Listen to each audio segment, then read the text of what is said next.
Hi everyone, it's Rob Watson, the module leader for TECH1002, Social Media and Technology. And in this short presentation, I'll try and keep it short, I'll give you an overview of what we're going to be doing in the 10th lecture, and the title is Fan Culture. So we're going to look at the way that fans have been shaped, or what fans are in relation to popular music, and how the kind of forces and patterns of behaviour that are represented by fans kind of have a two-way pull, if you like, between what the music industry tries to develop, what the artists try to cater for, and then what the the fans themselves demand and expect from their artists, the people that they follow. So we're going to look at this in relation to, I've done some PowerPoint presentation, and there'll be lots of clips this week, lots of images, so I'm not going to share the PowerPoint presentation, but I will share the notes as ever that you can download via the DMU Commons wiki on the TECH1002 page. Just go to the lecture notes section, and you can download this as a PDF, which you can adapt to a Word document if you need to change it in any way. But the key themes that we're going to look at, we're going to introduce the idea of what's called subcultural identity.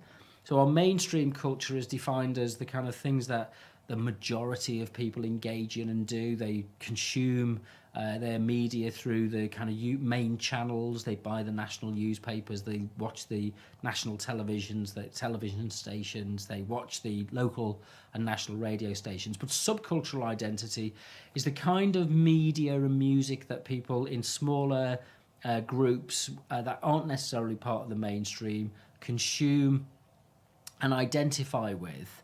There's a whole history in British cultural studies of looking at the way that subcultures of identity are expressed through music, and how that kind of is a kind of political way of engaging and representing yourself, rather than just merely fitting in with the mainstream idea.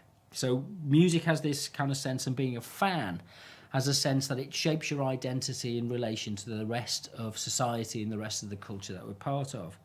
So we'll look at the some things like the emergence of the teenager in the 1950s, predominantly in America, and its association with rock and roll. Things like the jukebox and the transistor radio played an important role in that. So these are technically mediated issues as well. We'll look at the 1960s, and we'll look at the rise of things like Beatlemania and the kind of thousands of screaming fans, that kind of wall of noise that kind of was prevalent at the time, the kind of expression of emotion that came from this. Then or the kind of modern rockers, kind of the macho kind of violence that was associated with the kind of modern rockers movement. Then we'll also look at the kind of 70s, and we'll look at David Bowie's fans, and kind of how Bowie gave kind of like a permission or license for people to be creative in the way that they carried themselves as a fan. So they kind of copied David Bowie's style of presentation, and they became more than just merely kind of adapting to something. It became a kind of collaborative process as well. So we'll look at the kind of, we'll move on to look at the kind of way that fans kind of maybe took over and became the kind of dominant driving mode of expression for some artists. And somebody like Michael Jackson, millions of fans worldwide, and there was a kind of an obsession, and he kind of found it difficult to manage the boundaries, if you like, between him as a performer, him as a cultural icon, and his life and expectations of the fans. So these kind of boundaries were very kind of heavily fought and contested. And things like when bands split up, Take That or One Direction, it elicits an emotional response from a lot of fans, which now people are able to express via YouTube and kind of via their own vlogging. And so we'll look at instances where fans have kind of expressed themselves, shall we say, in the way that they've heard the news about their demise or the breakup of one of their favourite groups. One of the things that's kind of more recent is the way that a lot of people are very cool. We're all expected to know who the latest artist is and who the latest performers are. And we go to festivals, and that's the kind of the dominant expectation. And actually, a lot of it's faked, and there's a kind of sense of parody about some of these things. So we'll look at some examples of that. So there's a lot to be kind of thinking about with this. We'll do it mainly through clips in this instance.